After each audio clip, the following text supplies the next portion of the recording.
Continue notre vidéo concernant la gestion des comptes.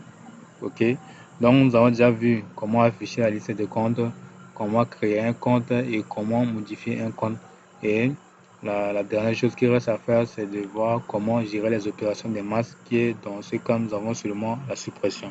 Ok, donc nous allons commencer par ouvrir notre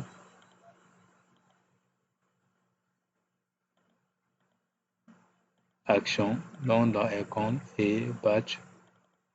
Voilà,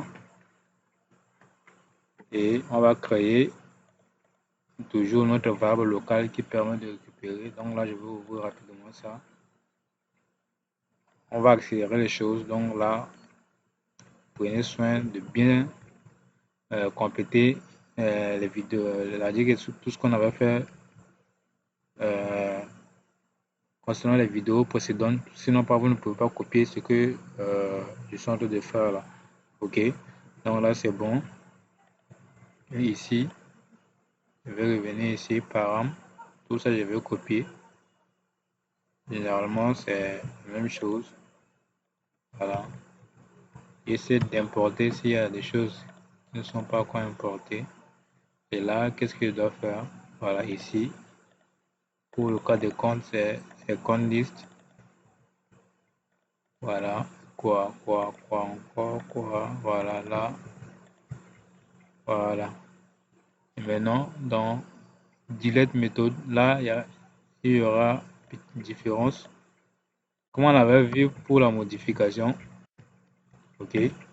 Donc, delete of et compte. Les comptes sélectionnés ont été supprimés avec succès. Voilà, là c'est icône. Voilà. Comme on avait fait pour la carte de modification, la personne ne doit supprimer uniquement la liste des comptes que lui-même il a créé. Donc pour ce, nous allons ajouter une condition where ici. Ok, donc je vais commencer d'abord par récupérer l'ID de la personne qui est connectée. Donc this authentication get user.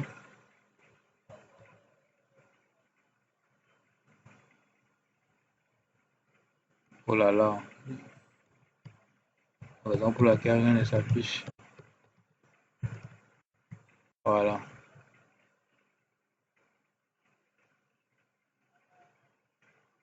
Et là maintenant, on va ajouter un where avec ce where ici là. Donc where user ID is ou bien equal. C'est la même chose, mais comme on a déjà habitué à utiliser le is.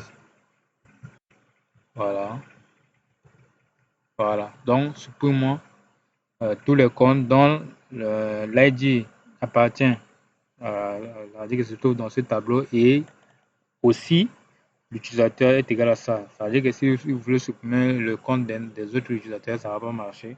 Ok. Donc c'est ce qui veut dire cette ligne là. Donc je crois c'est bon pour la partie suppression. Vous voyez, c'est rapide et cool.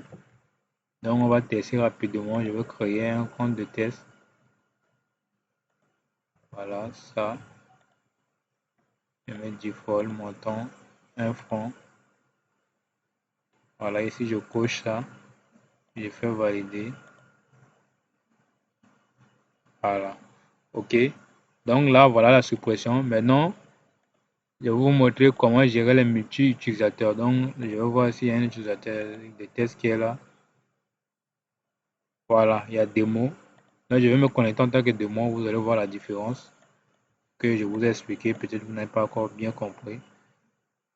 Bon, démo, il ne permet pas de gérer un compte. Bon, je vais me reconnecter en tant que l'administrateur pour lui donner rapidement le droit. Voilà, démo, c'est dans quel groupe? Voilà, là je vais lui donner le droit d'administrateur. Comme ça, il a tout. Voilà, chez moi, vous voyez, j'ai un compte. Ok, donc l'ID est égal à 3. Et vous allez voir ce que ça va se passer quand démo voulait se connecter. Ok. Voilà, compte démo est connecté. Vous voyez, chez lui, il n'y a aucun compte. OK, parce qu'il n'a pas encore créé un compte. Tout ça là, c'est quoi? C'est grâce à ce filtre qu'on avait mis ici. OK, si je n'ai pas fait ça, vous allez voir, si on n'a pas mis ça,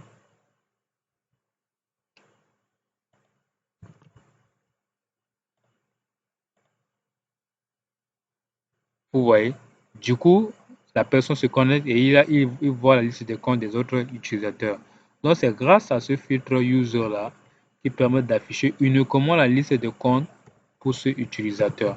OK, et c'est vraiment important. Lors de développement, il faut bien euh, prendre le soin de bien gérer cette situation parce que tantôt c'est facile à oublier et ça peut devenir n'importe quoi en production. OK, donc si démo voulait modifier, bon là normalement c'est 3 et automatiquement on dit impossible de trouver le compte. Or réellement le compte existe mais c'est pas pour démo. OK, et si démo voulait créer un compte pour lui, alors lui-même va créer son compte. Et je prends l'exemple de ce qu'on avait fait si le numéro de compte existe déjà mais c'est pas pour le même utilisateur. Là, on va tester ça. Vous voyez, il va utiliser le même compte, le même nom. Mais la différence, ça se fait, cette fois-ci, je vais mettre 1 million. Voilà, et ça va marcher. Pourquoi? Parce que, vous voyez, même chose, mais c'est l'ID qui fait la différence. OK? Mais si lui-même, OK, il voulait encore utiliser le même ID pour créer, ça va pas marcher. Ça va pas marcher. Voilà. Je mets test, description, rien, montant, 45. Voilà, ce numéro de compte existe déjà parce que c'est lui-même qui a déjà créé ce numéro de compte. Mais il voulait réutiliser ça, ça ne marche pas. Donc voilà globalement ce que je voulais vous montrer, la différence. C'est-à-dire que notre application, ça sera une application multi-utilisateur. C'est-à-dire que quelqu'un se connecte et il peut utiliser son compte selon ce qu'on leur donne.